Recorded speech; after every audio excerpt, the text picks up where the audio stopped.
Do you ever wake up in the morning and feel like doing nothing? Do you ever just sit at your job or at school and just wish that the day would be over? Do you ever wish that you could be as motivated or self-disciplined as all these other people that you see on social media who always seem to be accomplishing their goals? Well, there is a very simple idea that will make you motivated every single day. And no, it's not some little mindset like being grateful or waking up early. This idea is real, and millionaires and athletes and high achievers have been using it for years to accomplish their goals. And I'm going to tell you what it is by sharing with you a very inspirational story. This is Dave. Dave is an 18-year-old boy who is in his final year of high school. David had a pretty difficult life growing up, where he lived with his father and his little sister. His mother passed away of cancer from a very early age. David's father had to work very hard in order to provide for the family, and the only time David got to see him was for like 15 minutes when he picked him up from school, because soon after that he had to start his second job. David found himself wanting to hang out with the older kids at his school because he saw them as the father figure that he didn't have, but unfortunately they would pressure him to do bad things like steal candy or steal cigarettes, and they would encourage him to skip school and party with them instead. His life was slowly heading in the wrong direction. But one night, after David had been out at a party, he came home to see two police cars in his driveway. As David walked to his house, he noticed that the main window was broken. He walked inside and saw two policemen talking to his little sister, who was crying. "Are you David?" the policeman said.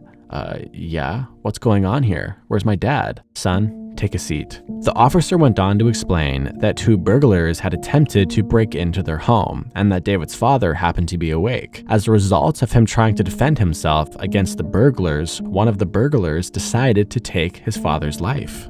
David was in complete disbelief. The policeman's words didn't seem real. They themselves didn't seem real. This was literally a nightmare. In a matter of hours, David had now become the man of the house, and he had no family to turn to, he had very little money, and he now had to figure out a way to take care of himself and his little sister. Otherwise, they would be homeless and hungry. David was forced to drop out of school, and he immediately took on a full-time job at the local mechanic shop, where he had been working part-time. He would be there all day and just clean the dirty car parts and sweep the dirty floors. After work, he would come home, buy his little sister some cheap food, and then help her with her homework. He then cleaned the house, paid the bills. He was doing everything that a normal parent would do. But after a few months, David started to run out of money, and he could barely afford to buy food. David tried getting a second job, but nobody really wanted to hire some kid who looked poor, who had little to no skills, and had no high school education. Things were beginning to get really dark for David. He loved his sister very much, and he just wanted her to have the best life possible. But right now, he felt lost and alone. One day at the mechanic shop, David went up to his boss and asked if there was something that he could do to earn more money. And his boss said, "Well, I cannot pay you any more for your current job, but one of our mechanics just quit, and I'm looking for a replacement. So if you know how to repair cars, you could maybe do that," his boss said. "Yeah,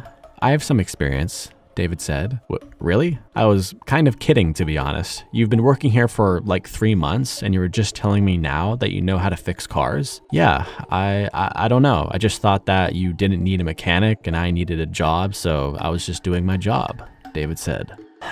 Okay. Well, in 3 weeks, I'm putting 3 potential new mechanics through a test to see who can repair the same broken engine the quickest. And I don't see why you couldn't be the 4th mechanic. How does that sound? That sounds great. Thanks.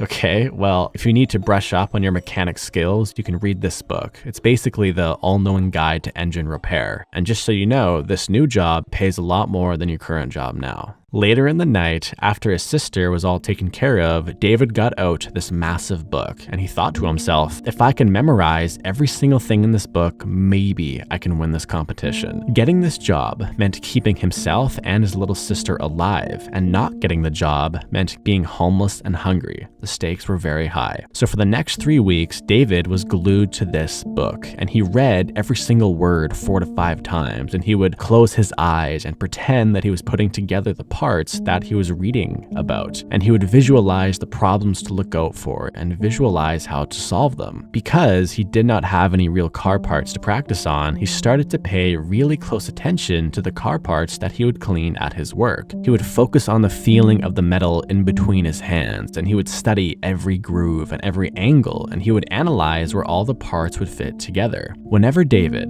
felt tired or he felt like he couldn't work anymore, he would just look at the hollow cupboards in his house where there was almost no food, and he would feel the cold air crawl up his spine because he could not really afford heating. But more importantly, he would look at his hungry, confused, sad little sister, who still could not really comprehend that both her mother and her father were gone. A hardship like that is not meant for a child. David had no choice. For the next 3 weeks, he barely slept, barely ate, barely drank. All he did was work.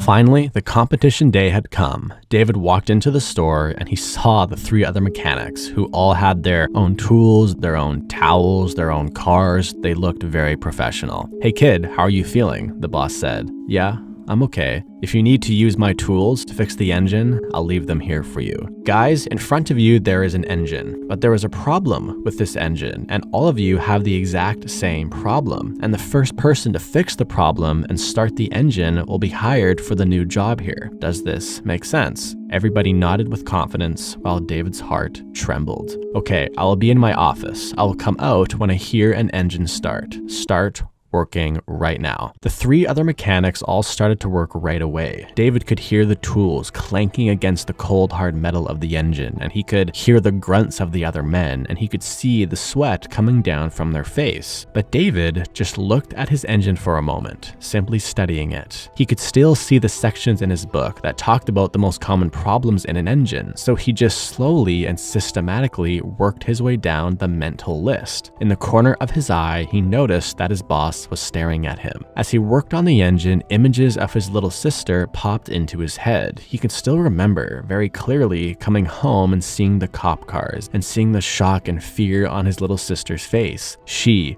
was his motivation. After some time, David had fixed a few of the basic problems and even some of the more advanced problems, but for some reason, it still would not start, and he could not really figure out why. As his hand came up to his face to wipe the sweat off his head, he noticed that his hand was really dirty, like really dirty, to the point of it being a little bit strange. He looked at where his hand was laying on the engine, and he noticed that it was on something called the fuel filter. Then instantly, he remembered a headline in his book called "Why a Clogged Fuel Filter Will Ruin Your Car." The filter is clogged. That's it. That's why it's not starting, David thought to himself. He frantically started to clean the filter, going as fast as he could. He could even feel a smile growing on his face while he was doing it, because he knew that once he did this, that the car would start. Every time that his heart would beat, the smile on his face became a little bigger and bigger. He was about to do the impossible.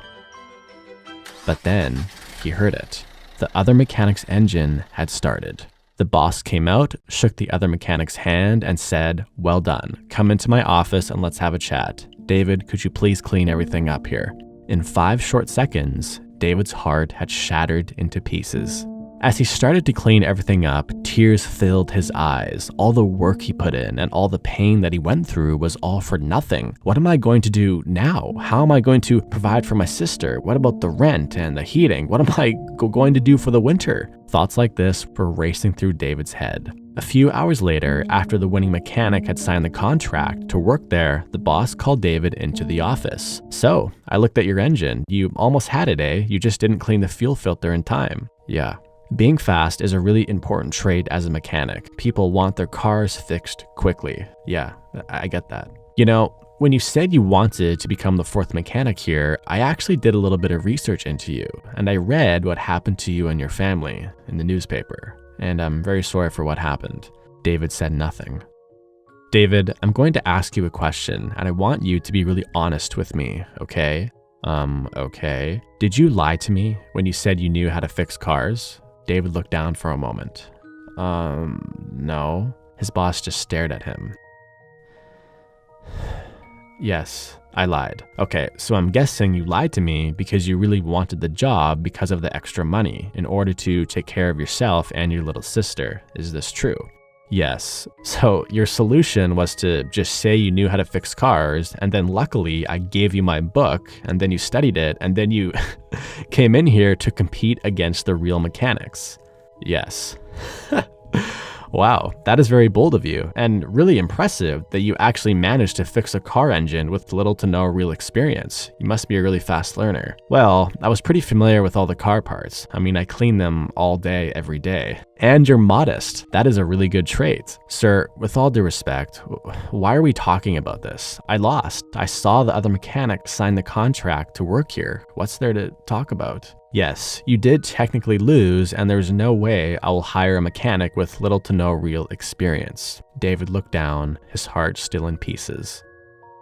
But I'm actually here to offer you something different. David perked up. I want you to be my assistant and work under me for a while. I have never seen someone learn about cars that fast before, so you must have some talent, and you certainly have the motivation to work hard due to your family situation, but you do need some guidance. Okay, what does this mean? Well, I definitely cannot pay you a full mechanic salary, but I will give you a raise to help take care of your home situation right now. Just the basics like food, heating, etc. And once you become an expert and a real mechanic, I'll start to pay you more. But there's one condition. Okay, what is it? You can never lie to me again about anything. The only reason why I'm making an exception for your past lie is because I know you just wanted to take care of your family, and I understand that.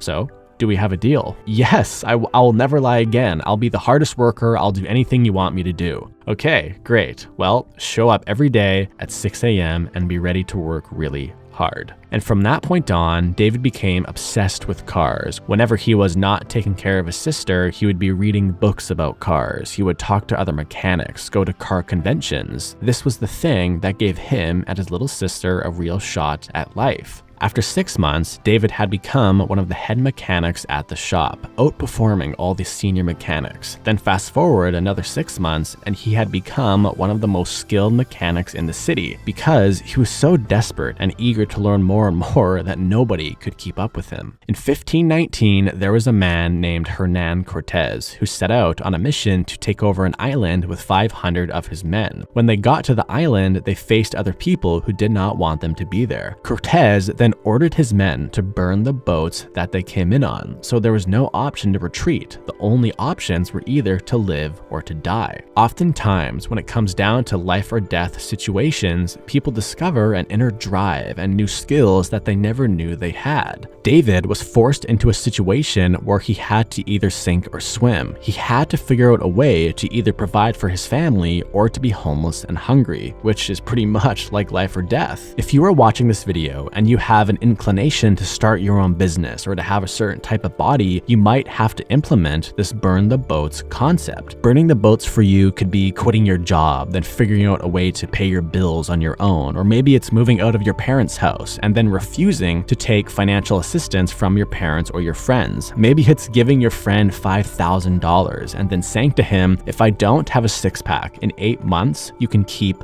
the money. Doing this will force you to figure out a way to become successful because failure is no longer an option. This strategy is not for everybody though, and you certainly need to set realistic goals and you need to be careful, but some people need to do this in order to succeed. Hey, thank you for watching, and be sure to subscribe because more incredible content is on the way.